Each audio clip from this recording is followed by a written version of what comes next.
인간은 누구나 우연히 태어나지 않는다. 지구는 인과관계의 세계이기 때문이다. 지구에서는 인과율이 자연 법칙이다.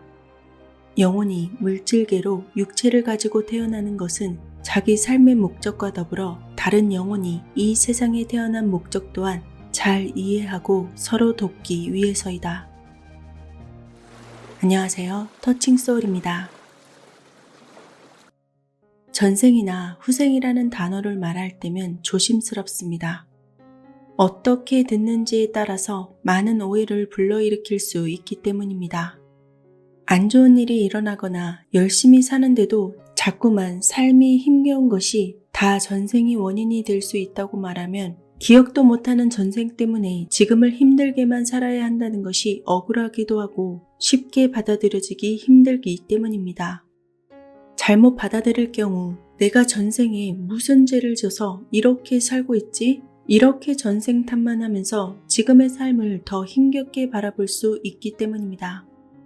아무리 노력해도 전생 때문에 나아지지 못한다면 열심히 살아서 뭐해? 라는 생각을 하시는 분도 계실 것입니다. 저도 그런 생각을 많이 했었습니다. 한번 태어나서 죽으면 끝이라는 생각을 가지면 도무지 벌어지는 일들이 이해가 가지 않지만 지식을 습득하기 위해서 여러 생을 거듭한다고 생각하면 나름 인생이 일리가 있다는 생각이 듭니다. 윤회나 환생은 맞다 틀리다로 확정지어 말씀드릴 수는 없을 것입니다.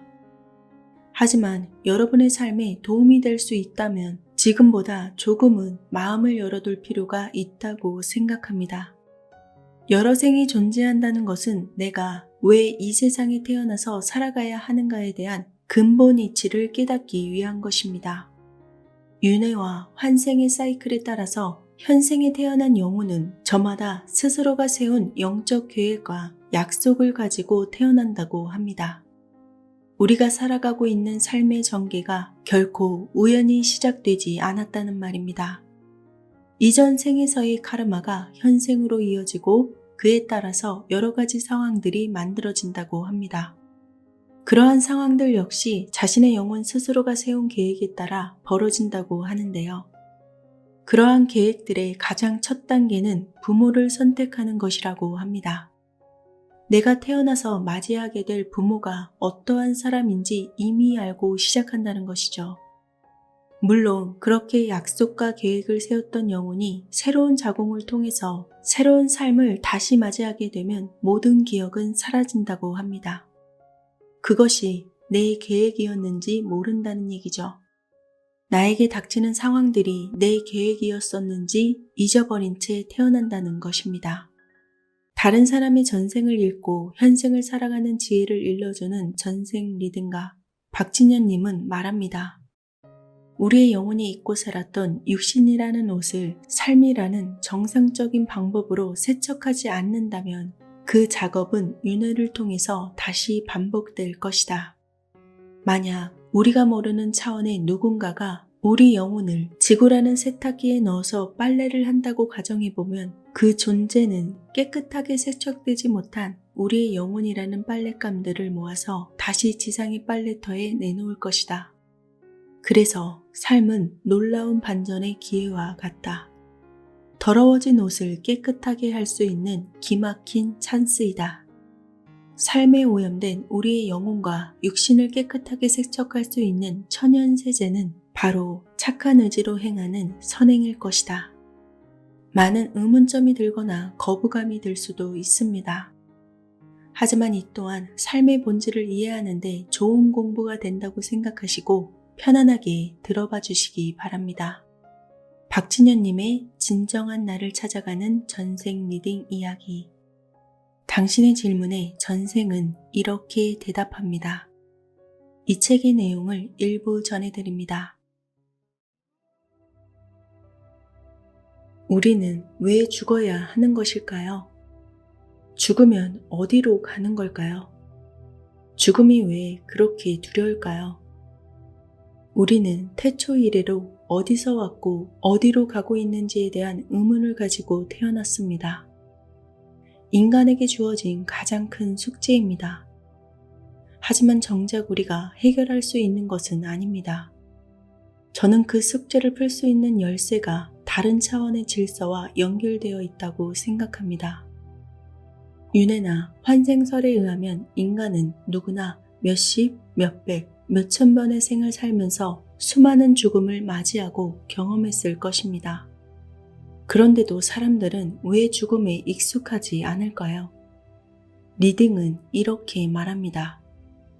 초월적인 존재가 인간을 만들 때 천상의 프로그램을 통해서 죽음에 대한 공포와 두려움의 회선을 심어 놓았다고 말입니다. 인간에게 죽음에 대한 두려움과 공포가 없다면 힘을 가진 악한 사람들은 누가 어떻게 제어할 수 있을까요? 힘없는 사람들은 어떻게 살아가고 인간 세상의 질서는 어떻게 될까요? 사실 선한 사람에겐 죽음이 끝이어도 좋습니다. 나아가서 환생을 통해서 지금보다 훨씬 나은 삶의 기회를 선택할 수 있다면 더욱 좋습니다. 그러나 악한 삶을 산 사람은 죽음의 공포가 말할 수 없이 큽니다. 살면서 천국과 지옥의 장면을 한 번이라도 상상해 본 사람이라면 더 말할 것도 없습니다. 현생에서의 고통스러운 삶을 자신이 과거생에 지은 나쁜 카르마를 청산하는 과정이라고 생각하는 사람은 그 어려운 고난을 이기고 나면 다음 생에서 분명 자신이 원하는 삶을 선택할 수 있게 됩니다.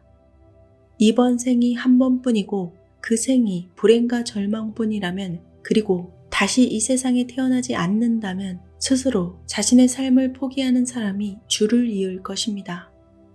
죽음에 대한 본능적인 두려움과 공포가 있어야 인간은 살아갈 수 있는 것입니다. 아등바등 살아남기 위해서 맹목적으로 생존 욕구를 불태우게 됩니다. 아등바등 사는 것은 사람들의 영적 숙제를 완성하기 위한 채찍입니다. 그래야 죽음을 두려워하면서 자신의 삶에 대해서 최선을 다하는 것입니다. 죽음에 대한 공포와 두려움을 심어놓지 않으면 인간은 너무나 쉽게 자신의 삶을 포기하고 다음 기회를 찾아가는 어리석은 선택을 할 수 있다는 얘기입니다. 그래서 죽음은 우리에게 위대한 교훈을 주는 것입니다. 죽음 앞에서 인간은 누구나 다 겸손해집니다. 죽음은 과거의 잘못을 반성하고 속죄하게끔 하는 기막힌 신의 한 수인 것입니다. 불교의 법구경에는 이런 구절이 있습니다. 전생을 알고 싶다면 현생을 보라. 내생을 알고 싶다면 현생을 보라. 원인 없는 결과가 어디 있겠습니까?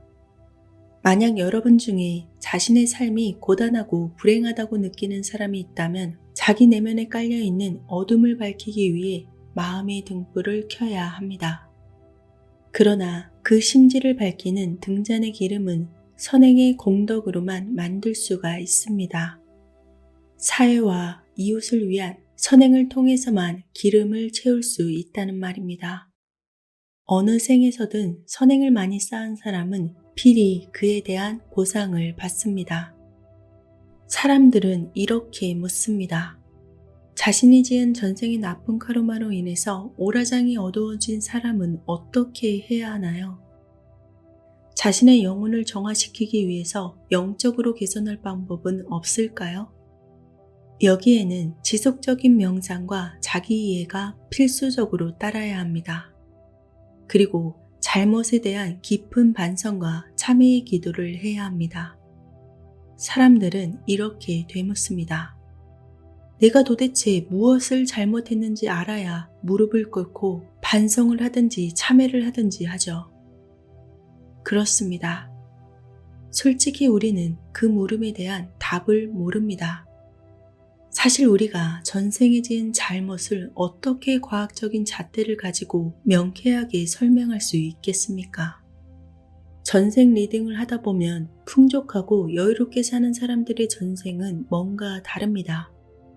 그런 사람 중에는 과거 생에서 남들을 위해서 아낌없이 베푼 삶의 흔적이 전생 리딩을 통해서 많이 나타납니다. 그런 의미에서 우리가 살아가는 생은 너무나도 소중하고 고마운 기회인 것입니다. 그 이유는 자신이 어떻게 사느냐에 따라서 다음 생을 준비할 수 있기 때문입니다. 비록 현생의 삶이 노력에 비해서 초라하더라도 현생의 삶을 통해서 다음 생에는 분명 보상받을 수 있다는 믿음을 가진다면 지금의 어려움을 헤쳐나갈 희망이 생기기 때문입니다. 그런 희망의 끈을 우리는 결코 놓아서는 안 됩니다. 모든 영혼은 자유의지를 갖습니다. 하지만 그것이 이기적이거나 감정에 치우쳐서 어긋나면 카르마의 법칙에 간섭을 받게 됩니다. 카르마 타임은 그런 이기심이 발동할 때 균형을 잡도록 제어장치 역할을 하는 자연의 법칙입니다. 균형을 잡기 위해 일종의 반작용 원리가 작동하는 것입니다. 자유의지는 그 사람이 갖고 있는 영적 힘입니다. 그렇습니다. 그래서 자신이 가진 영적의 힘을 올바르고 정당하게 행사하기 위해서 영혼은 어떠한 경우에도 빚이 있으면 안 됩니다. 빚은 우리의 삶을 간섭하기 때문입니다. 마치 바다를 향해 가는 배가 도중에 태풍을 만나는 것에 비유할 수 있습니다. 그렇다면 우리에게 영적 빚이 있다는 것을 어떻게 알 수 있을까요? 그것은 또 어떻게 존재할까요? 도대체 그 빚은 어디에서 시작되는 것일까요? 이러한 질문은 참으로 어려운 질문입니다. 인간의 한계 때문에 우리의 의식 구조로는 답을 찾을 수가 없습니다. 만약 인간을 창조한 누군가가 있다면 애초에 우리가 그 답을 찾을 수 없도록 설계했는지도 모릅니다. 우리는 육체를 가지고 태어나는 순간부터 생로병사로 시작되는 삶의 질서 속에서 기쁨보다는 슬픔에 더 많은 영향을 받고 살아갑니다.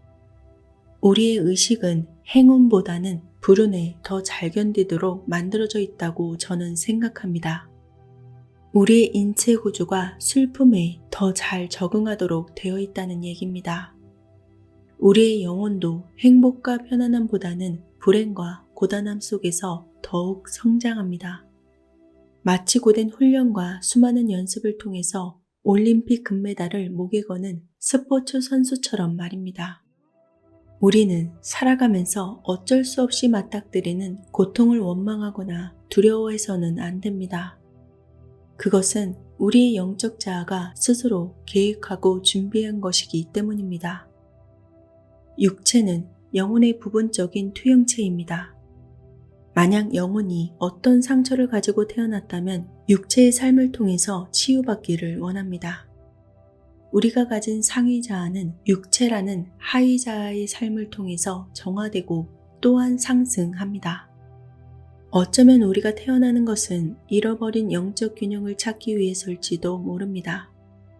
병든 영혼의 진정한 치료약은 이웃에 대한 봉사와 희생, 그리고 사랑입니다. 그래서 항상 사랑합니다. 감사합니다. 미안합니다. 고맙습니다. 하는 마음을 가져야 하는 것입니다. 우리 삶이 단 한 번만으로 끝난다면 세상은 너무나 불공평할 것입니다. 내가 현생이라는 오늘을 비록 잘못했지만 미래생이라는 내일은 잘할 거야 라는 다짐의 약속이 훨씬 더 합리적입니다. 자신이 왜 태어나야만 했는가에 대한 진정한 자기 성찰은 어떤 현자의 말씀 못지않게 가치가 있습니다. 카르마를 해결하기 위한 답은 우선 자신이 처한 현재의 삶을 있는 그대로 받아들이는 것입니다. 또한 선행을 통한 자기 용서와 함께 다른 사람을 용서하는 마음을 가져야 합니다. 진정한 용서는 용서할 수 없는 일을 용서하는 것입니다. 성경에서 이야기하는 원수를 사랑하라 라는 말과 같은 뜻입니다. 그러면 종교가 말하는 은총과 자비의 놀라운 도움을 받을 수 있습니다. 은총과 자비의 법칙은 그런 진정한 용서를 통해서 참으로 회개하고 속죄하는 사람의 영혼과 함께 한다는 것을 우리는 알아야 합니다. 만약 우리보다 높은 차원의 그 무엇이 있다면, 그래서 그 존재가 카르마 법칙으로 인류의 삶을 도와준다면 우리는 지구라는 행성에서의 졸업을 완성할 수 있을 것입니다. 인간은 누구나 자신에게 주어진 생을 살다가 죽습니다. 그리고 사후에 가져갈 수 있는 것은 살아생전에 지은 자신의 카르마일 뿐입니다. 리딩은 이렇게 말합니다. 영혼은 자신이 만들어 놓은 운명의 바다를 향해 가는 배와 같다. 폭풍 후 몰아치는 칠흑 같은 어두운 바다에서 해무에 갇혀서 길을 잃고 헤매는 것도, 평안하고 안전한 항해를 마치고 붉은 노을이 아름답게 물든 항구에 닻을 내리는 것도 모두 그 사람이 전생의 삶에서 스스로가 만들어 놓은 것입니다. 인생에서 마주하는 삶의 경험은 영혼의 성장 기회임을 알아야 합니다. 그 경험이 비록 괴롭고 힘든 것일지라도 영적 성숙의 자양분임을 우리는 분명히 깨달아야 합니다. 전생이 주는 영적 메시지는 우리가 이번 생에서의 삶을 어떻게 살아가야 하는지에 대한 숙제를 내고 그 문제를 풀 수 있는 답을 제시하는 것입니다. 우리의 영혼이 육신의 몸을 가지고 태어나는 것은 윤회와 환생의 사이클에 따라서 끊임없이 발전하고 진화해 간다는 뜻입니다. 인간의 가장 상위적 존재인 보호령, 지도령 또는 수호령이라고 하는 영적 프로그램 작성자는 어떤 사람이 가지고 있는 업의 정보를 기본값으로 존재하고 그 관계를 설정합니다. 그중 부모와 자식 관계는 서로 영적으로 성장하고 진화해 가는데 궁극적인 의미와 목적이 있습니다. 운명이란 영혼이 스스로 의지를 가지고 살아가면서 관계를 다져가는 과정입니다. 물론 그 과정에는 카르마의 작용도 포함됩니다. 만약 출생이 예정된 아이들의 영혼에게 자기 부모를 임의적으로 선택하라고 하면 어떤 일이 벌어질까요? 그 세계 속에서도 인간 세계처럼 힘있고 배경 좋은 영혼이 힘없고 초라한 영혼에게 갑질을 하면서 우선권을 누릴까요? 만약 그렇다면 대부분은 불행한 부모보다 행복하게 사는 부모를 선택할 것입니다. 가난에 찌들고 매일 술에 취해 다투는 부모보다는 부자나 사회적 명성과 명예를 가진 부모의 품에 안길 것입니다. 하지만 카르마의 법칙은 그렇지 않습니다. 어떤 영혼이든 평형이론에 따라 균등한 삶의 기회가 주어집니다. 여러 생을 거치면서 부자와 가난한 자, 잘생긴 사람과 못생긴 사람, 건강한 사람과 병든 사람의 역할을 번갈아 겪게 됩니다. 주인과 노예, 가해자와 피해자, 이러한 위치를 바꿔가면서 경험하는 것이죠. 그래야만 배움을 얻고 성장할 수 있기 때문입니다. 한 영혼의 삶은 그 영적 DNA가 과거에 어떤 성장을 거쳤는지에 따라 정해집니다. 그래서 경우에 따라서는 부족함 없이 행복하게 살아가는 영혼보다 비록 가난하지만 자신의 어려움을 극복해 나가는 영혼이 영적으로 훨씬 더 성장하고 진화하는 일도 있습니다. 육체적 생애에서 고단함을 극복하면 할수록 영적으로 더 크게 성장할 수 있습니다. 그 보상은 이 지구에서의 삶을 졸업하고 더 높은 차원으로 나아갈 수 있는 티켓을 얻는 것과 같은 의미를 가진다고 할 수 있습니다. 우리가 살면서 경험하는 어떤 불행과 고단함은 신이 우리에게 준 숙제입니다. 한 70대 할머니의 사례에서는 많은 아기가 울면서 함께 등장했습니다. 그런 영적 현상을 이야기하자 할머니는 종갓집 종손의 맏며느리로 시집을 갔다고 했습니다. 가문의 대를 이을 아들을 낳아야 한다는 책임감 때문에 엄청난 부담감을 가지고 살았습니다. 그래서 임신할 때마다 태어날 아이의 성별을 잘 맞힌다는 먼 친척을 찾아갔고 그 친척이 뱃속의 아기가 딸이라고 할 때마다 낙태 수술을 했답니다. 무려 10번 넘게 말입니다. 전생 리딩을 하기 위해서 할머니가 자리에 앉자 그 주위에는 형태가 온전하지 않은 수많은 아기가 울고 있는 모습이 보였습니다. 몇몇 아이는 감나무 위에 올라가 있었는데 순간 그들과 영적 교감이 이루어졌습니다. 아이들은 배가 너무 고파서 나무가지에 달린 홍시를 따먹으려고 한다고 했습니다. 나중에 한 사실은 그 할머니는 서울 근교에서 감농사를 짓고 있었습니다. 그 농장은 시댁의 선대 어른들에게 물려받은 땅이라고 했습니다. 상담을 끝내고 나서 저는 할머니에게 감나무마다 이름을 붙여주고 감농사가 잘 되는 해에는 꼭 절에 가서 태어나지 못한 아기들의 명복을 빌어주라고 말했습니다. 어느 60대 부부의 사례입니다. 아내는 졸혼을 꿈꿨지만 남편이 덜컥 암에 걸리는 바람에 그 계획이 물거품이 되고 말았습니다. 아내는 아무것도 없는 가난한 집안에 시집와서 자식들을 낳고 공부를 시켰고 시집장가도 모두 보냈습니다. 시부모님 또한 돌아가실 때까지 잘 모셨습니다. 그렇게 며느리이자 엄마로서 책임과 의무를 다했습니다. 남편은 오랜 공직 생활을 마치고 정년퇴임을 해서 연금으로 노년을 살아가는데 큰 문제가 없었습니다. 그러나 결혼 이후에 평생을 자기 자신을 잃고 살았던 지난 세월의 회의를 느낀 아내는 이제 스스로의 삶을 살기 위해서 졸혼을 결심했습니다. 그런데 뜻밖에도 남편이 암 진단을 받은 것입니다. 이 때문에 아내는 심한 우울증에 빠졌습니다. 깊은 믿음을 가지고 지금껏 살아왔는데 왜 자신에게 이런 일이 일어났냐며 저를 찾아와서 그 이유를 물었습니다.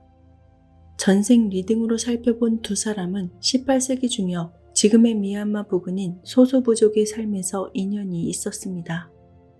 그때 지금의 아내는 부족장의 부인이었고 지금의 남편은 그 부인이 친정에서 데려온 호위무사였습니다.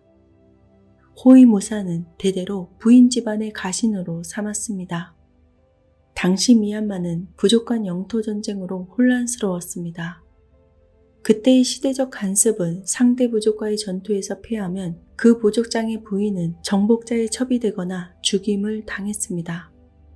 치열한 전투가 벌어진 어느 날 부족장이 죽고 전사들 또한 몰살당했습니다.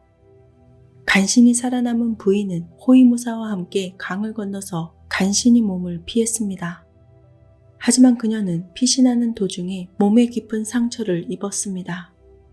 다행히 호위무사의 지극정성 때문에 동굴 속에 숨어 살면서 건강을 회복할 수 있었습니다. 그렇게 무사히 탈출해서 서민의 신분으로 숨어 살 수 있었죠. 호위무사는 평생 그녀를 섬기면서 옆에서 지켜주었습니다. 리딩은 그때의 부족장 부인과 호위무사가 지금의 부부라고 말했습니다. 결혼의 인연은 카르마의 상호작용에서 비롯됩니다. 그 영적 작업이 아무리 어렵고 고단해도 이번 생에서 서로 만나서 해결해야 합니다. 결혼 생활의 또 다른 의미는 서로의 카르마를 해결하는 업의 정화작용입니다. 리딩은 두 사람이 지금의 어려움을 함께 풀어나가는 동반자라는 마음을 가져야 한다고 했습니다. 전생에서 호위무사에게 받았던 은혜를 현생에서 병든 남편의 옆을 지킴으로써 갚아내야 한다고 했습니다. 그리고 남편은 선대부터 지은 살생의 과보를 암이라는 병으로 앓음으로써 그 대가를 지불하고 있는 것이라고 했습니다. 지금 부부에게 일어난 일련의 일들은 그들이 가지고 태어난 영적 계획의 일부입니다. 또한 아직 해결해야 할 숙제가 남아있기 때문에 조론을 해서는 안 된다고 리딩은 말합니다. 청산을 해야 할 숙제가 남아있는 삶은 인내심을 가지고 극복해내야 합니다. 지금의 아내는 어려움에 처해 있는 남편을 옆에서 지키고 도움으로써 전생에 지은 카르마를 정화하고 영적으로 발전해 나갈 수 있는 것입니다. 어떤 아이의 영혼은 어렵고 힘든 환경에서 살아가는 가난한 부모를 스스로 선택하기도 합니다. 심지어 스스로 장애의 몸을 선택하는 영혼도 있습니다. 삶의 장애와 고단함이 크면 클수록 자신이 지은 카르마의 빚을 빨리 청산할 수 있다는 것을 알기 때문입니다. 영적 성장을 이룰 수 있는 기회가 더 많아지는 것입니다. 자신 스스로 그 문제를 잘 풀어내기 위해서 선택한 삶이라고 생각해 보세요. 그리고 문제의 해답을 찾기 위해서 최선을 다해 보시기 바랍니다. 현대 인도의 스승 아우로빈도 고시는 이런 말을 남겼습니다. 영혼은 인간이라는 공식에 얽매이지 않는다. 영혼은 인간과 더불어서 시작된 것이 아니며 인간과 더불어서 끝나는 것도 아니다.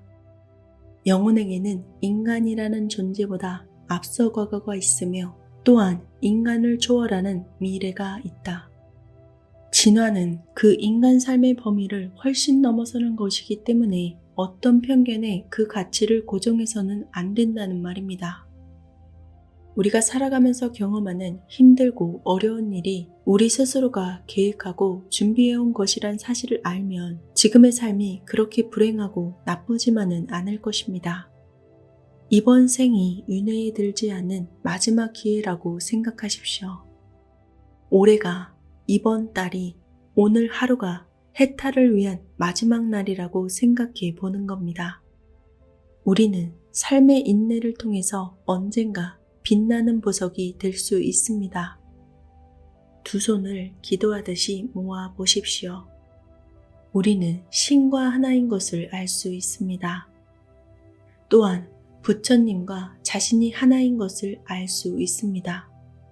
하나님과 하나인 것도 느낄 수 있습니다. 우리 모두가 하나인 것을 알 수 있습니다. 그리고 전 우주와 우리를 비추는 태양과 지구와 인류가 하나임을 알 수 있습니다. 우리는 혼자가 아니라 전부입니다. 이 세상의 모든 것을 향한 큰 사랑과 자비의 마음을 갖는 순간부터 하나임을 알게 됩니다. 우리가 이 세상에 태어난 것은 또 다른 축복이고 은혜이며 기회입니다.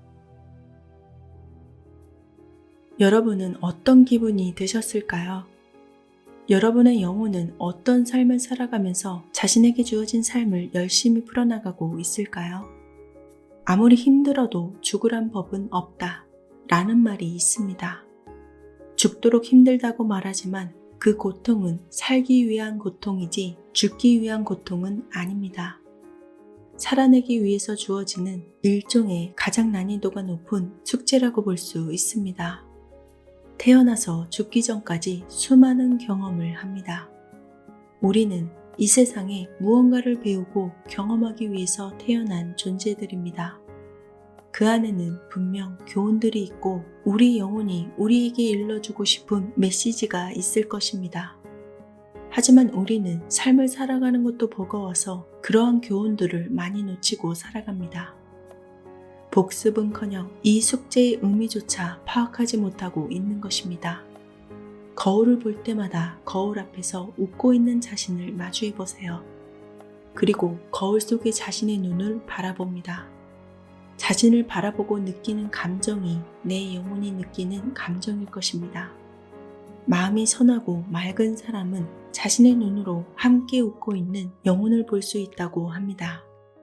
주어진 오늘에 감사하며 매 순간이 의미가 있음을 알고 내 영혼이 많이 웃고 맑게 살아갈 수 있도록 꽉 움켜진 마음을 조금씩 편안하게 풀어놓을 수 있는 계기가 되었기를 바랍니다. 체험을 통해서 우리가 물질을 창조하는 것이지 물질이 우리를 창조하는 것이 아니다. 육체적 감각은 무수히 많은 다차원 현실 중에서 3차원의 현실만 보여준다. 모든 사물은 의식을 갖고 있다. 시간은 더 이상 연속되지 않으며 각각의 체험은 영원한 현재로서 존재한다. 모든 삶은 동시에 존재한다. 우리 모두는 이 우주를 여행하는 우주 여행자들이다. 저는 그동안 살기 바쁘다는 핑계로 영성에 대한 눈을 뜨는데 오래 걸렸습니다. 지금 생각해보면 오히려 힘들고 괴롭고 먹고 살기 바쁠수록 하루라도 더 빠르게 마음 공부를 시작해야 한다는 생각도 듭니다. 그래야 인생이 왜 나에게 이렇게 주어지게 되는지 이해할 수 있습니다. 더 현명하고 긍정적으로 주어지는 삶을 받아들이고 행복하게 보낼 수 있다고 생각합니다. 다른 관점에서 삶을 바라보는 시야를 갖게 됩니다. 이 책은 어쩌면 조금 어려운 내용일 수 있습니다. 책의 첫 시작이 믿기 힘든, 아니 믿기 싫은 내용을 담고 있기도 합니다. 하지만 분명한 것은 뭔가 인생에 대한 퍼즐이 맞춰진다는 느낌을 받게 해준다는 것입니다. 저자 제인 로버츠는 1963년 어느 날 스스로를 에너지 퍼스널리티의 정수라고 소개하는 다른 차원의 존재인 세스와 교신하게 됩니다. 그러면서 이 세상과 우주를 이루는 모든 법칙에 대한 이유와 해답, 그리고 원인과 결과를 말해주게 되었습니다. 다른 차원의 존재, 세스는 우리에게 무슨 말을 해주고 싶은 것일까요? 인류를 뛰어넘는 초월적인 존재를 통해서 삶의 깨달음과 해안을 얻는 시간. 지식 너머의 진실, 세스 매트리얼. 이 책에서 전하는 세스의 메시지를 일부 전해드립니다. 여러분은 이 세상의 문과 다른 세상의 문을 동시에 열어둘 수 있습니다. 동시에 두 채널의 방송을 들을 수 있는 것입니다.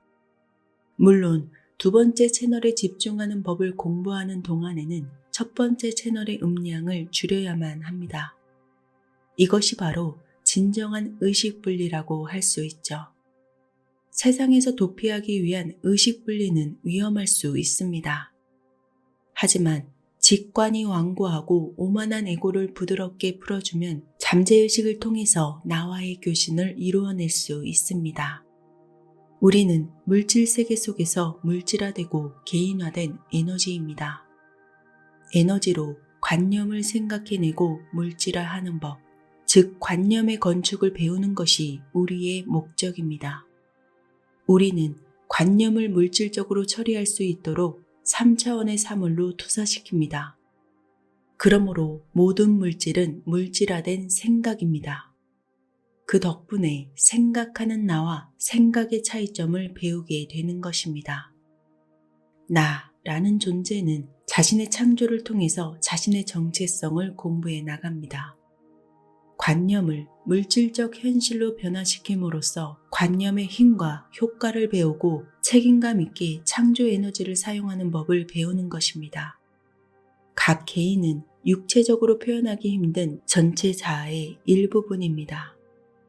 눈은 영사기가 스크린에 이미지를 투사하는 것과 같은 똑같은 방식으로 물질 세계의 내적 이미지, 즉 관념을 투사합니다.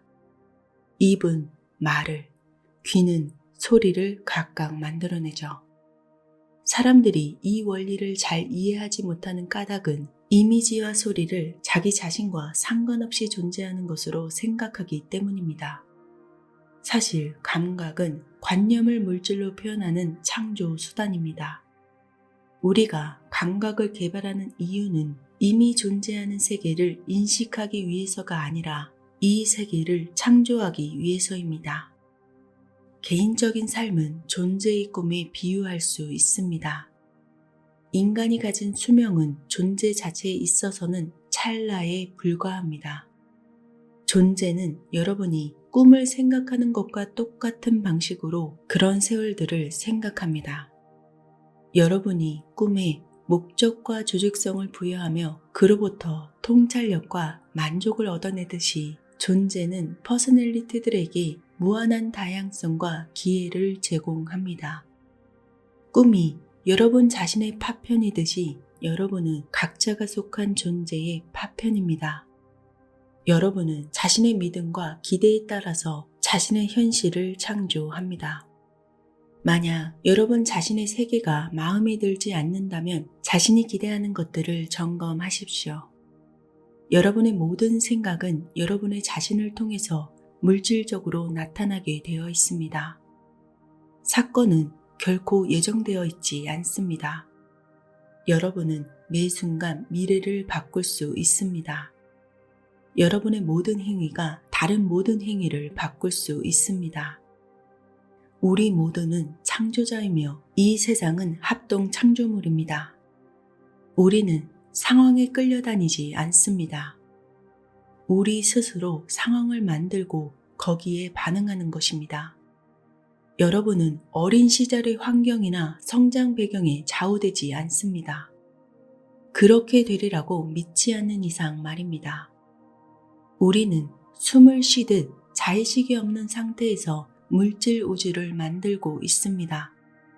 물질 우주는 우리가 언젠가 탈출해야 하는 감옥이 아닙니다. 탈출 불가능한 사형 집행장도 아닙니다. 우리는 3차원의 현실에 작용하며 자신의 능력을 키우고 다른 사람들을 돕기 위해서 육체적 물질을 만듭니다. 육체의 모든 세포는 개별적인 의식을 갖고 있습니다. 체내 모든 장기에는 의식적인 협조가 이루어지고 있습니다. 분자와 원자, 심지어 그보다 더 작은 입자들도 응축된 의식을 갖고 있습니다. 이들이 합쳐져서 세포를 형성하면 개체적인 세포의식이 만들어집니다. 그러한 결합은 원자와 분자가 단독으로 얻을 수 있는 것보다 훨씬 더 많은 경험과 성취를 얻게 해주죠. 이 과정이 무한히 이어져서 결국 육체적인 메커니즘을 이룹니다.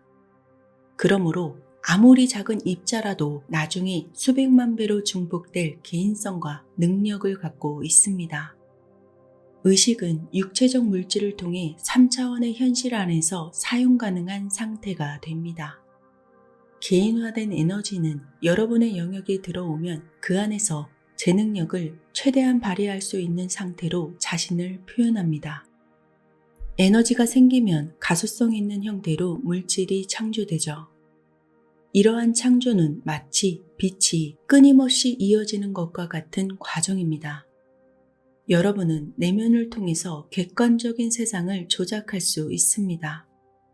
생각과 이미지는 물질적 현실을 이루고 있는 물질적 사실이 됩니다.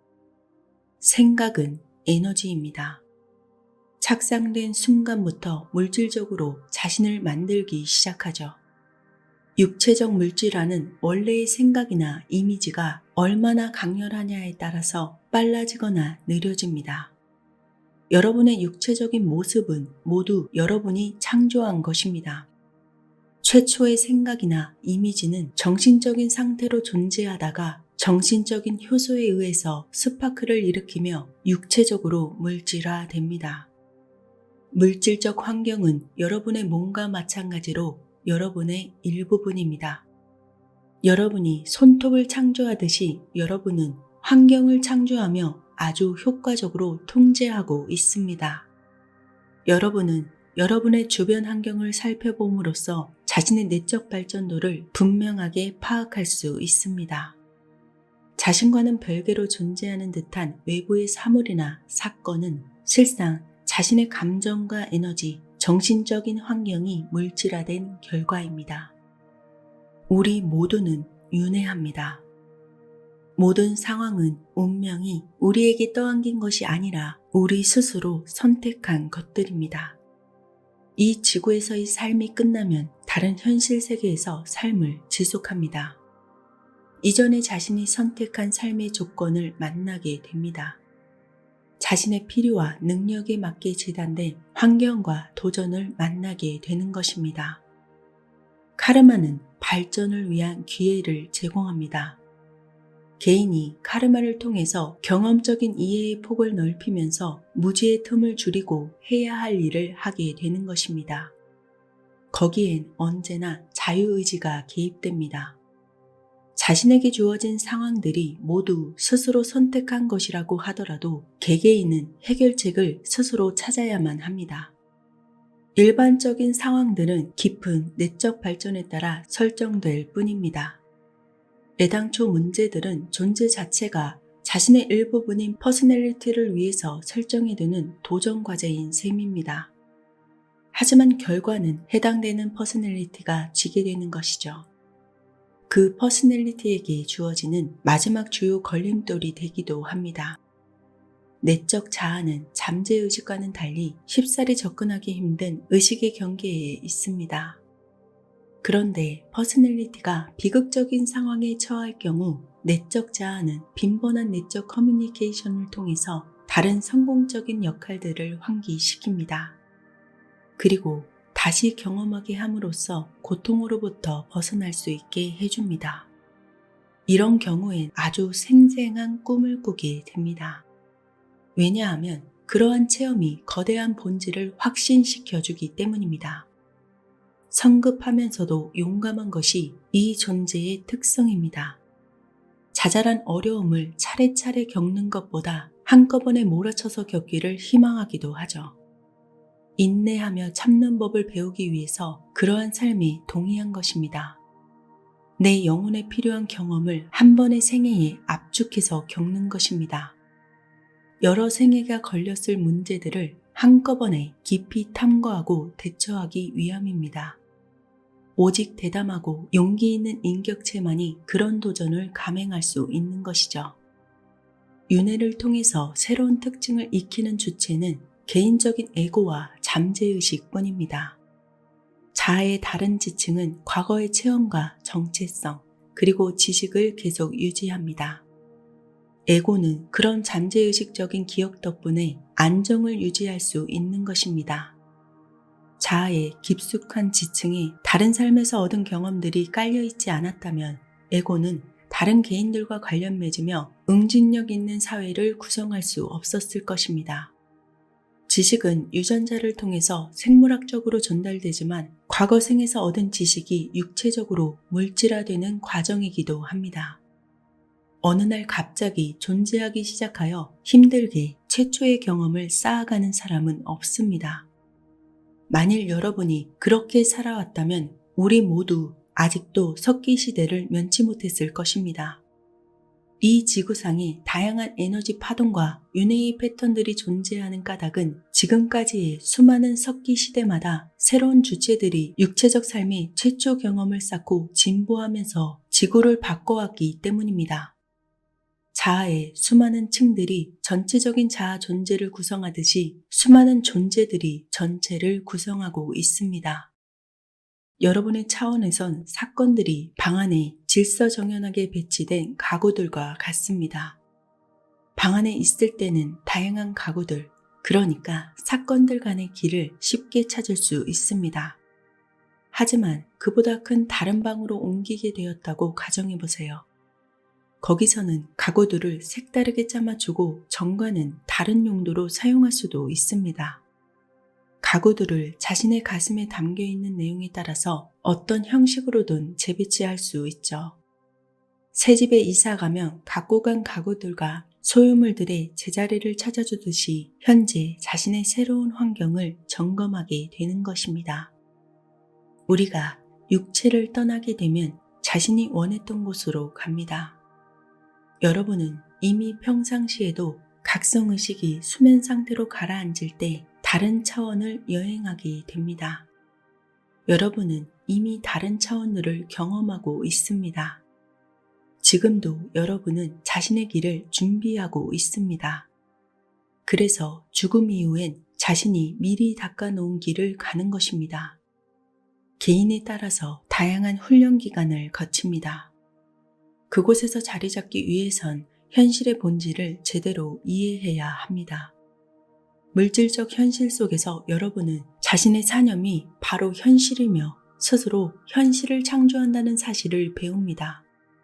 그러다 세상을 떠난 후에는 그때까지 얻은 지식에 집중합니다. 그런 상태에서도 스스로 현실을 창조한다는 사실을 깨닫지 못하면 다시 지상에 돌아와 자신의 내적 현실이 객관화된 결과를 거듭 경험합니다. 여러분은 그 사실을 터득할 때까지 스스로 공부해야 합니다. 그러다 보면 자신의 의식을 슬기롭게 잘 다루는 법을 터득할 수 있습니다. 이후엔 남을 위해서 이미지를 만들고 그들을 지도하면서 안내할 수 있습니다. 그렇게 해서 이해력의 폭을 계속해서 넓혀 나가는 것입니다. 환생과 환생 사이의 시간은 자기 자신이 결정합니다. 만일 무척 필요한 상태라면 휴식을 취해야 하겠죠. 현명하다면 시간을 두고 자신이 얻은 지식을 소화하면서 앞으로의 삶을 계획할 것입니다. 마치 작가가 다음 책을 구상하듯이 말이죠. 그러나 지상의 현실 속에서 너무 많은 인연을 맺었고 너무 성급하거나 충분히 배우지 못했다면 일찍 환생할 수도 있습니다. 어디까지나 각자의 결정이 달려있는 것입니다. 예정된 것은 아무것도 없습니다. 지금도 그렇지만 해답은 늘 자기 안에 있습니다. 여러분이 믿든 안 믿든 여러분은 윤회를 합니다. 윤회 전생이 끝나고 육체적 세계를 떠날 때 여러분은 더 이상 인류의 일원이 아닙니다. 배워야 할 교훈을 모두 배웠고 스스로 그 세계를 떠나기로 결정했기 때문입니다. 보다 진보한 세계에서는 사고와 감정들이 자동적이고 즉각적으로 행위로 옮겨집니다. 무엇이든 그 세계의 물질 비슷한 것으로 전환됩니다.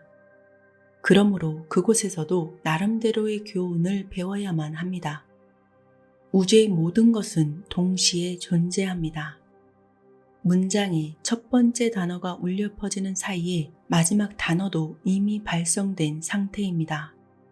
왜냐하면 시작이란 것이 없기 때문입니다. 문장의 시작과 끝이 있는 것처럼 보이게 하는 것은 바로 여러분의 육체적 감각입니다. 과거, 현재, 미래란 존재하지 않습니다. 물론 3차원적인 현실에서는 그것이 존재하는 듯 보이죠. 하지만 나는 더 이상 3차원적 현실에 있지 않기 때문에 여러분이 지각하지 못하는 것을 지각할 수 있습니다. 여러분은 사실 모든 전생을 동시에 살고 있습니다. 하지만 지금의 3차원적 현실에서 그러한 진실을 이해하기란 무척 어려울 것입니다. 여러분이 여러 가지 꿈을 꾸고 있다고 가정해 봅시다. 각각의 꿈 속에선 100년이나 1000년을 살 수도 있습니다. 하지만 그러한 세월의 흐름은 결코 꿈꾸는 사람의 현실이 아닙니다. 꿈꾸는 사람은 그런 시간이 존재하는 꿈의 차원에 제약을 받지 않습니다. 각각의 삶에서 경험하는 시간은 단지 환상에 불과합니다. 내적 자아에게 시간의 흐름은 존재하지 않습니다. 원래 현실에선 시간이 존재하지 않기 때문입니다. 다양한 윤회의 자아들은 낱말 맞추기 퍼즐 조각과 같습니다. 그것들은 모두 전체의 일부분이면서 동시에 개별적으로 존재할 수 있기 때문입니다. 과거라는 단어를 사용하는 것도 여러분이 연속적인 시간 개념에 익숙하기 때문입니다. 여러분은 각각의 삶 속에서 각기 주도적인 에고를 필출시키는데 이 에고들은 모두 내적 정체성의 일부분입니다. 그러면서도 그 삶은 동시에 전개되고 있습니다. 오직 그 삶 속에 참여한 에고들만이 시간을 구분할 뿐입니다. 전생의 퍼스널리티들은 지금 이 순간에도 여러분 속에 존재하고 있습니다. 비록 주도적인 상태는 아니지만 말입니다. 모든 사건은 동시에 발생하기 때문에 과거의 사건이 현재의 사건의 원인이라는 말은 별 의미가 없습니다. 과거는 현재의 원인이 아닙니다. 여러분은 과거, 현재, 미래를 동시에 만들고 있습니다. 물론 지금 여러분에겐 사건들이 연속적으로 벌어지고 있는 것처럼 보이기 때문에 이 개념을 설명하기는 무척 어려운 일입니다. 전체적인 자아는 자신에게 속한 자아들의 온갖 체험을 의식하고 있습니다. 전체적인 자아는 연극의 관람객이면서 배역을 맡고 있는 연기자이기도 합니다. 더 이상 자신이 의식적으로 결정한 방식대로 삶이 진행되길 요구하면서 나름대로의 이유와 목적을 가진 있는 그대로의 삶을 거부하지 마시기 바랍니다. 자신의 퍼스널리티가 지닌 독특함을 소중히 간직해야 합니다.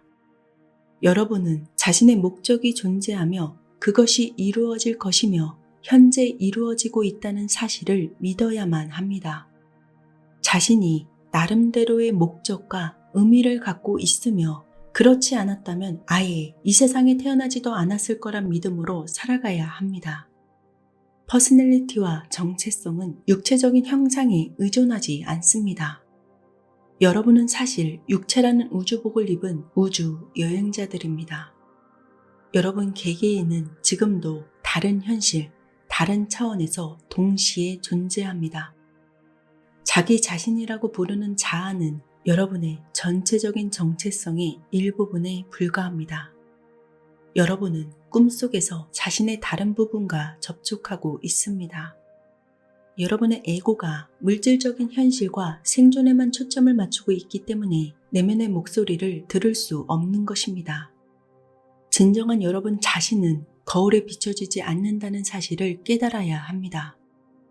거울 속에서 보는 것은 여러분 실체의 희미한 그림자에 불과합니다. 여러분이 아는 자아 속에는 최고의 정체성, 전체적인 자아가 깃들어 있습니다. 에너지의 정수로 이루어진 퍼스널리티로서 수많은 삶을 살아왔고 인격을 치유해 왔습니다. 여러분은 죽음과 동시에 영혼이 되는 것이 아닙니다. 여러분은 지금도 영혼입니다.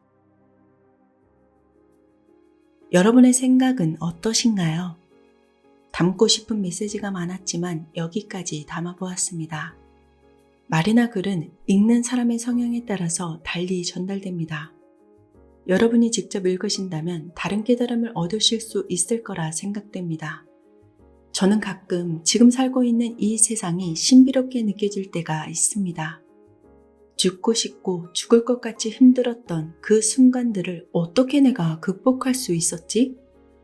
그 모든 게 우연은 아니었구나 라는 생각도 들죠. 우리는 매 순간 우리의 미래를 바꿀 수 있다고 합니다. 정해진 게 아무것도 없는데도 마치 내 운과 인생이 정해진 듯 사는 것은 자유의지에 따른 우리 선택에 의한 결과라고 합니다.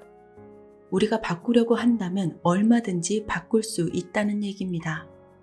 다른 시야를 가지고 정해지지 않은 변화가 가능한 미래를 보시려고 노력해보는 건 어떨까요? 우리가 마주하는 모든 상황들이 목적과 의미가 있음을 깨달을 때 우리의 삶은 더욱 풍성하고 행복하게 됩니다. 부디 이러한 메시지가 여러분에게 긍정적으로 다가왔기를 바랍니다. 신은 존재하는 것일까? 신의 영혼이 있는 것일까? 내 삶의 목적은 무엇일까? 마침내 나는 내 존재의 이유를 깨달았다. 우리가 인생에서 겪는 온갖 슬픔과 고난은 한낱 환상일 뿐이다. 우리의 삶을 세상의 눈으로 보아서는 안 된다. 영혼의 눈으로 삶을 바라보라. 영혼의 눈으로 이 삶을 바라보면 알게 될 것이다. 모든 것에는 사랑만이 전부이며 사랑만이 모든 것을 치유할 수 있다는 것을 알게 될 것이다. 여러분은 여러분 자신을 살펴보시는 편인가요? 얼마나 자주 여러분 자신을 바라보고 계실까요? 외출할 때 잠깐 비춰보는 거울 속의 나 말고 어느 정도 시간을 갖고 자신에 대해서 곰곰이 생각해 보신 적이 있으실까요? 대부분의 사람들은 남들은 잘 살펴보면서 정작 자신을 자세히 살펴보는 일이 드뭅니다. 내 모습이 어떤지, 내가 무슨 생각을 하면서 하루를 보내고 있는지, 나는 이 삶을 어떻게 바라보고 있는지, 내 관점, 내 주관은 어떠한지, 객관적으로 자기 자신을 바라보기가 정말로 힘들죠. 하지만 소위 깨달았다는 사람들은 하나같이 이런 말을 합니다. 진정으로 성장하고 진정한 인생의 참된 의미를 깨닫기 위해서는 스스로를 잘 살펴야 한다. 매 순간 가장 긍정적인 생각과 행동을 선택하라. 의식적으로 자기 자신의 내면을 잘 다스려서 부정적인 에너지를 내보내야 한다. 나를 잘 알기만 하면 나의 병든 부분을 치료하고 다스릴 수가 있다. 그러한 마음에 다가가는 것이 바로 자신의 인격을 영혼과 결합시키는 것이다. 우리 모두는 완전하고 힘있는 그리고 내면적으로 안정된 빛이 되어야 한다. 그러한 빛이 되기 위해서 꾸준히 성장하면서 나아가야 한다. 결국 우리 모두가 완전한 빛이 되기 위해서 인생을 거듭해서 살아가는 것이라고 합니다. 게리 주커브는 과학자의 눈과 철학자의 마음을 가졌다는 평가를 받는 사람입니다. 깊은 통찰력과 영성 회복에 많은 도움을 주고 있는 사람으로 알려져 있는데요. 그는 말합니다. 진정한 성공과 성장이란 영적으로 성장하는 것을 의미한다. 몸속에 있는 영혼이 되기보다는 영혼 속에 있는 몸이 되어야 한다. 창조와 진정한 힘이 에너지와 물질 사이에 있는 모래시계의 접점에 놓여 있다. 거기에 영혼의 자리가 있다. 영혼이 있는 그 자리에 도달하면 매일매일이 참으로 신기해질 것이다. 영혼의 자리, 이 책을 통해서 게리 주코브가 말하는 영적 성장의 길에 대해서 일부 전해드립니다. 당신의 진정한 힘은 어디에 있는가? 전체 의식을 물이라고 생각해보자. 그러면 개개인의 의식은 물 한 방울이라고 할 수 있다. 한 방울 한 방울이 전체를 형성하고 있는 것이다. 당신은 전체의 일부분이기 때문에 항상 존재해 왔다. 하지만 개별적인 에너지의 흐름이 형성되는 순간은 있다. 그 개별적인 에너지의 흐름이 바로 당신이다. 바다를 신이라고 비유해보자. 신은 항상 존재해왔다. 이제 바다에 손을 넣어서 물을 가득 채운 컵을 상상해보자. 그 순간에 컵 속의 물은 개별적인 것이 된다. 하지만 그 컵 속의 물은 항상 그 바다, 그 자리에 존재해왔다. 각각의 영혼도 이와 같다. 당신은 어느 순간 전체 에너지가 담긴 컵 속의 물이 된 것이다. 그 컵 속의 물은 영원불멸한 원래의 존재에 속해 있었던 것이다. 당신은 항상 존재해 있었다. 지금 당신의 모습을 하고 있는 것은 원래 신이기 때문이다. 신의 힘을 개별적인 의식이라는 작은 조각으로 축소시키면서 신이 개별적인 형태, 즉 물 한 방울이 된 것이다. 힘을 전폭적으로 줄여버린 것이다. 하지만 힘은 원래와 똑같이 그 한 방울의 물 속에 꽉 차 있다. 더 작은 형태 속에 든 에너지는 그 형태에 맞게 적절하게 축소되었다. 그 작은 형태가 당신의 힘, 자아, 의식 안에서 성장할 때 당신은 점점 더 신과 같아지게 된다. 그렇게 계속해서 마지막을 향해 가다 보면 신의 경지에 이르게 되는 것이다. 당신의 인격은 당신의 영혼 속에 있다. 당신의 인격은 더 높은 자아를 향해서 발전해 나가고 있다. 마침내 당신은 인간의 모습으로 태어난 영혼의 완전한 힘을 갖게 될 것이다. 영혼은 영원히 죽지 않는 우리 자신의 일부분이다. 모든 사람들이 영혼을 가지고 있다. 하지만 인격은 영혼을 깨닫지 못하고 오감을 통해서 인식하는 데 그치고 만다. 그렇기 때문에 영혼의 영향을 감지할 수 없는 것이다. 만일 인격이 다양한 감각을 갖추게 되면 직관력이 아주 중요한 역할을 한다. 오감으로는 정의할 수 없는 뭔가를 이해할 수 있게 되는 것이다. 돈은 획득하거나 상실하거나 또는 도둑맞거나 상속될 수 있다. 사람들은 돈을 쟁취하기 위해서 투쟁도 불사한다. 사회적 지위, 명성, 그 외 소유물들을 얻음으로써 안정감이 증가된다면 그것은 외적인 힘이 증가되고 있음을 상징한다. 우리가 잃을까봐 두려워하는 것들, 집, 자동차, 매력적인 몸매, 뛰어난 머리, 확고한 신념 등은 모두 외적인 힘의 상징이다. 우리는 자신의 약점들이 커질까봐 두려워한다. 그 이유는 힘을 오로지 외적으로만 보기 때문이다. 그로 인해서 사람의 힘과 능력을 마치 계급을 나누는 것처럼 그 사람의 위치로 판단하게 된다. 그러한 인식은 우리의 영혼을 분열시켜 버린다. 진정한 힘은 그러한 외적인 것이 아니다. 모든 형태의 생명들을 있는 그대로 사랑하는 힘. 인생에서 겪게 되는 모든 것에 대해 심판하지 않는 힘. 지구상에 존재하는 가장 작은 미물일지라도 의미와 목적이 있음을 깨닫게 하는 힘. 그러한 힘이 바로 진정한 힘이다. 우리의 생각과 감정, 행동이 우리의 가장 숭고한 부분과 하나가 되었을 때 우리는 열정과 목적과 의미로 충만해진다. 인생은 더 풍요로워지고 걱정이나 두려움 없이 즐겁고 행복하게 세상을 살아갈 수 있다.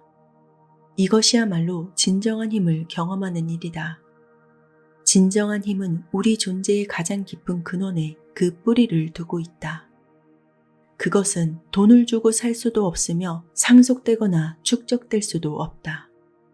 우리가 진정한 힘을 부여받는 것이 진화의 목표이자 존재의 목적이라는 사실을 인식해야 한다. 오감을 지닌 인간들은 우주가 우리에게 직접적으로 영향을 미치지 않는다고 생각한다. 그리고 우리는 각자 독립된 존재로 살아간다고 생각한다. 그들이 보는 현실 세계란 그냥 우리에게 주어지는 환경일 뿐 구체적으로 설명할 수 없는 세계이며 그 속에서 우리는 우리의 정체를 알지 못한 채 살아가고 있다. 그저 살아남기 위해서 안간힘을 쓰는 것이다.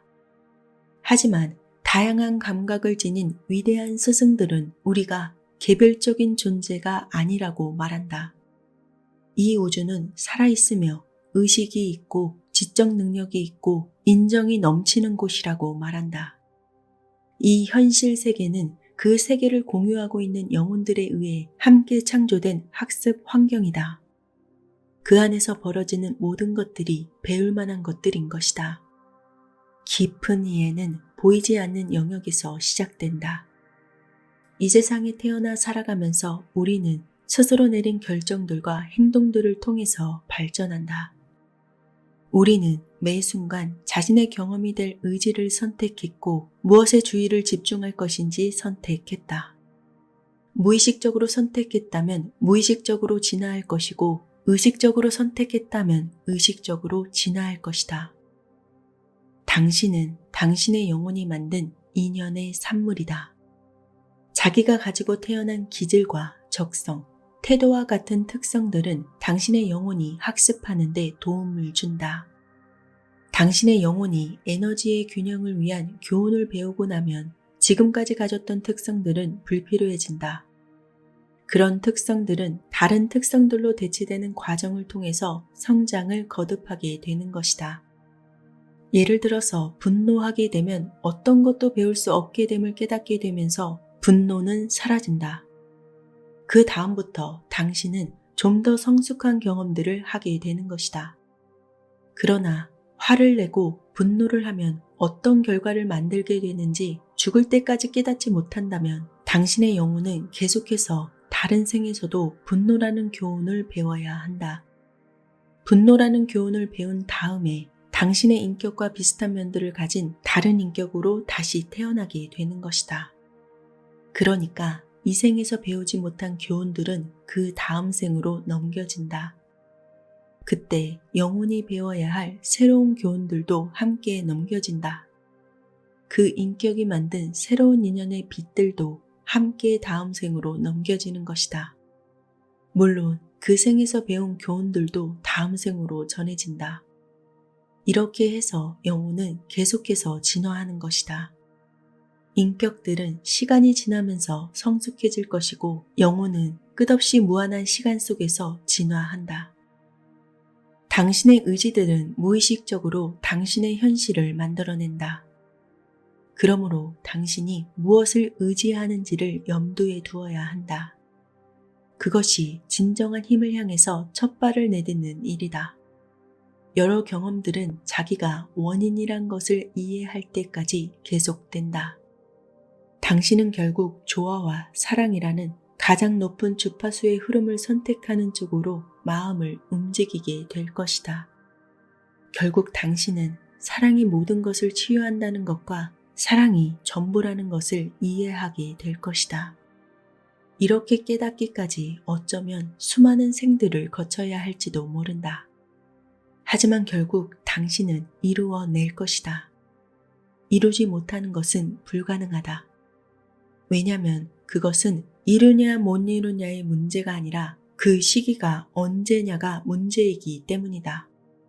모든 인간들은 시기가 다르겠지만 결국에는 그 뜻을 깨닫는 날을 맞이하게 되는 것이다. 그러니 당신이 만들어내는 모든 상황, 살면서 부딪히게 되는 모든 상황들은 사랑을 깨닫기 위한 것이라는 것을 알아야 하는 것이다. 영혼의 인연은 인격의 특성, 즉 인격의 기질, 적성, 태도들을 결정한다. 그리고 육체적, 감정적, 심리적, 영적인 환경들을 결정한다.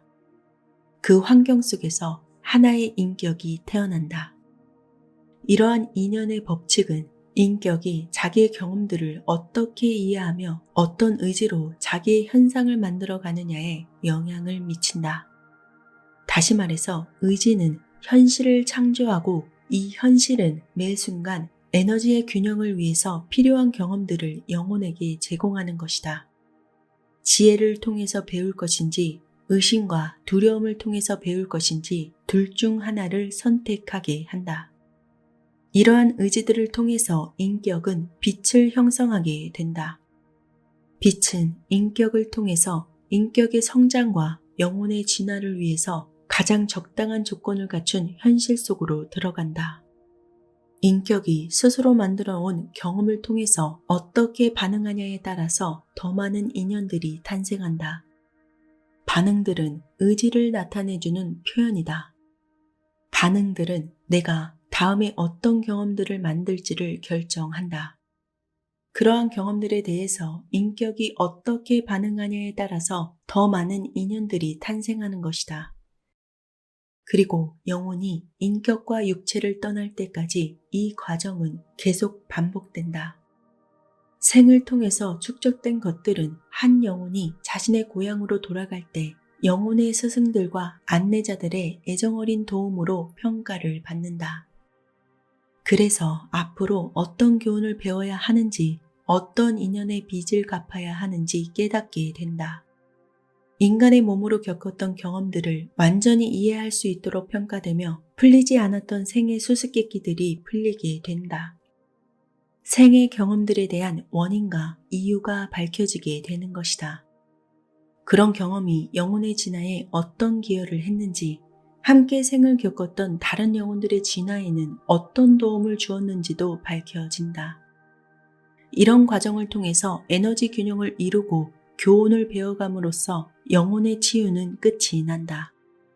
그리고 모든 것이 조화를 이루는 완전한 상태에 가까워지는 것이다. 영혼은 실제 현실에서 서로의 발전에 도움을 주게 될 다른 영혼들과 상의한다. 그런 다음 거기에 맞춰서 자신의 에너지를 대폭 줄이고 다시 물질과 융합시켜서 적당한 규모와 주파수에 맞춰 조정한다.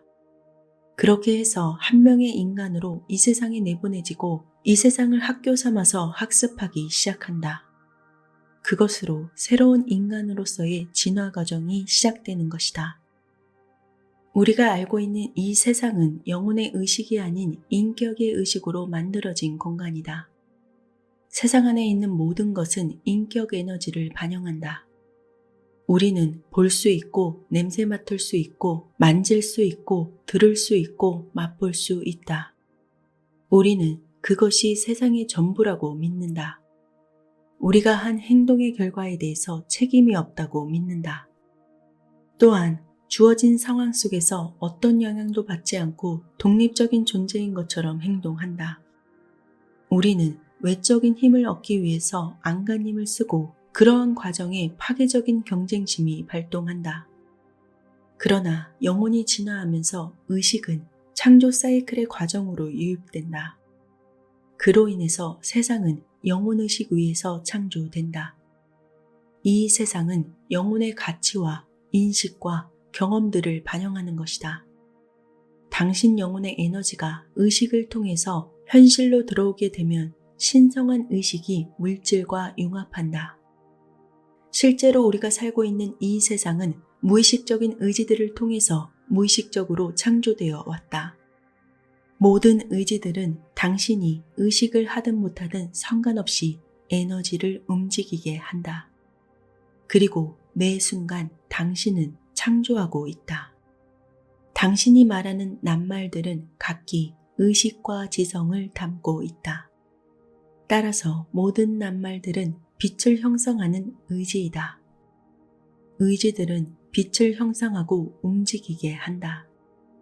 분노, 탐욕, 자애로움, 이해심, 동정심과 같은 각각의 의지는 에너지를 움직이게 한다.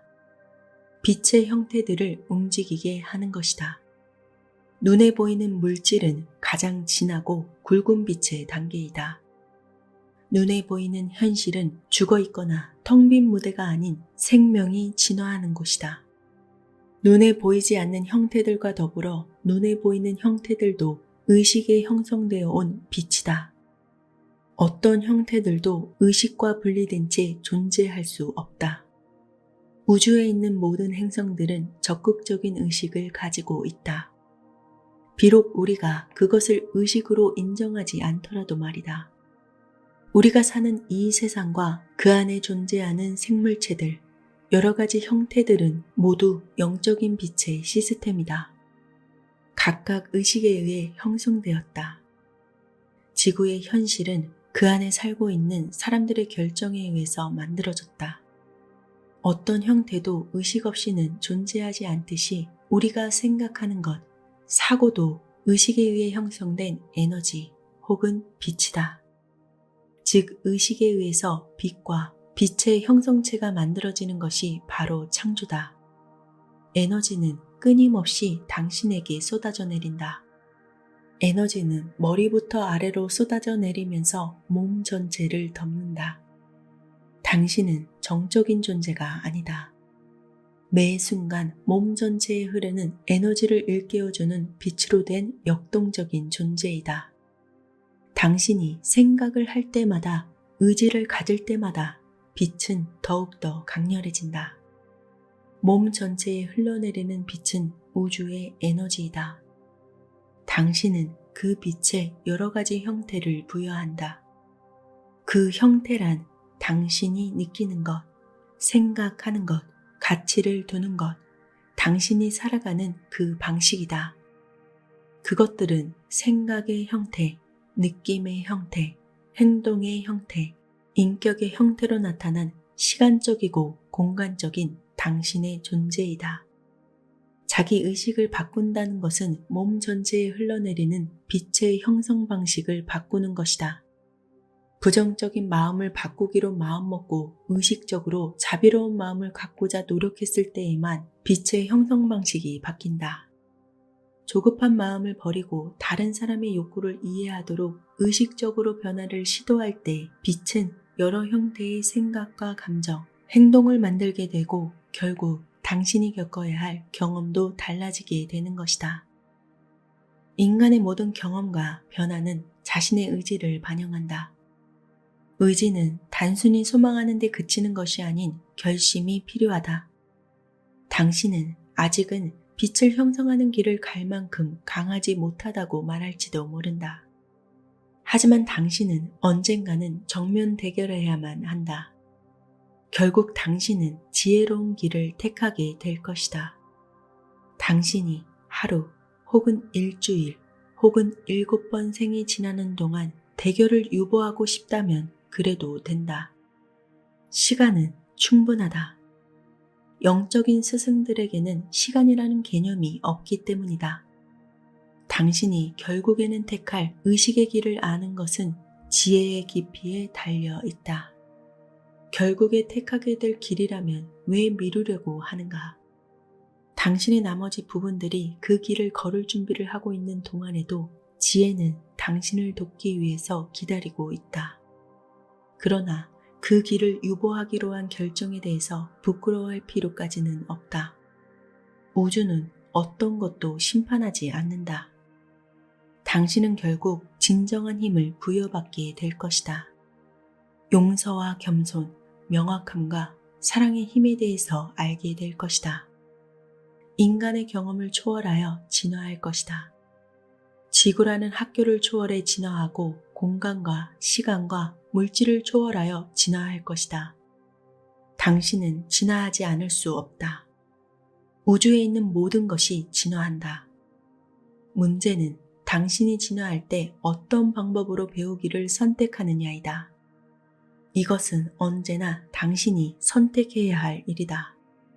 선택에는 항상 지혜의 도움이 따른다.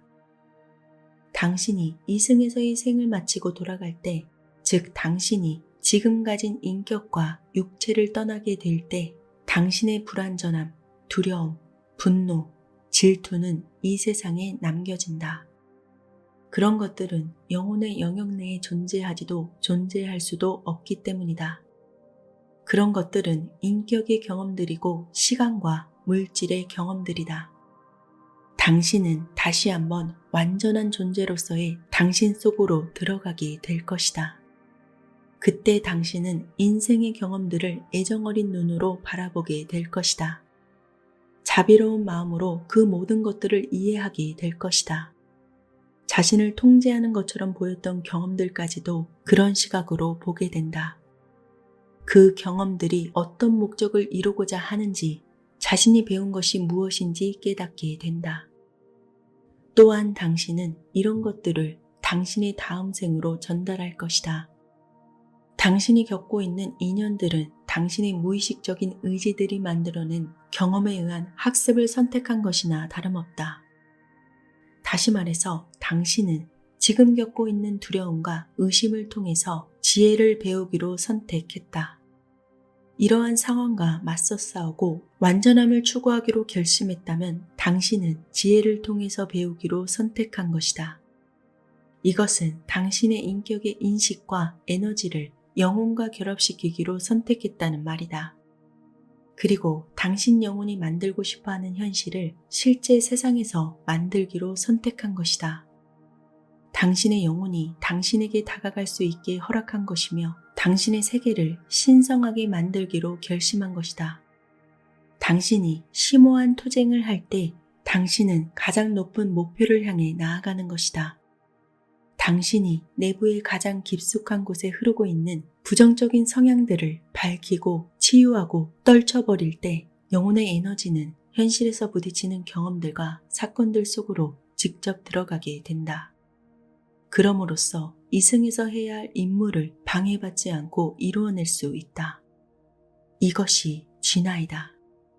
당신은 이것을 위해 이 세상에 태어난 것이다. 우리 모두는 이 목적 아래 이 세상에 존재하고 있다. 영혼의 진화를 위해서 태어났다는 우리들. 여러분은 이 말에 대해서 어떤 생각을 가지고 계실까요? 우리가 사는 인생이 아무런 목적도 없다면 탄생과 죽음이 있을 필요가 없어지는 것입니다. 태어나 살아가면서 다양한 경험들을 하게 되는 것, 만나게 되는 여러 인연들, 누구나 나이가 들고 몸이 약해지고 그렇게 죽음을 맞이하게 되는 삶. 아무리 부귀영화를 누렸어도 결국 그 누구도 죽음 앞에서는 모든 것을 놓고 가야 한다는 것. 그렇게 인생 시스템을 만든 이유가 분명 있지 않을까 합니다. 우리가 마주하는 현실은 그저 배움을 위한 하나의 장이다. 이런 말을 들은 적이 있습니다. 한 장 한 장 넘겨가면서 배움을 통해서 지혜를 쌓아가는 것이 인생의 목적이라고 합니다. 지금의 몸으로는 단 한 번뿐인 인생. 오늘 어떤 배움을 얻으셨나요? 아무리 못 배우면서 자랐어도 나이 들면서 겪은 경험 지식은 아무도 못 따라간다고 하죠. 살다 보니 옛 어른들 말씀은 틀린 게 없더라. 이런 말을 자주 듣기도 합니다.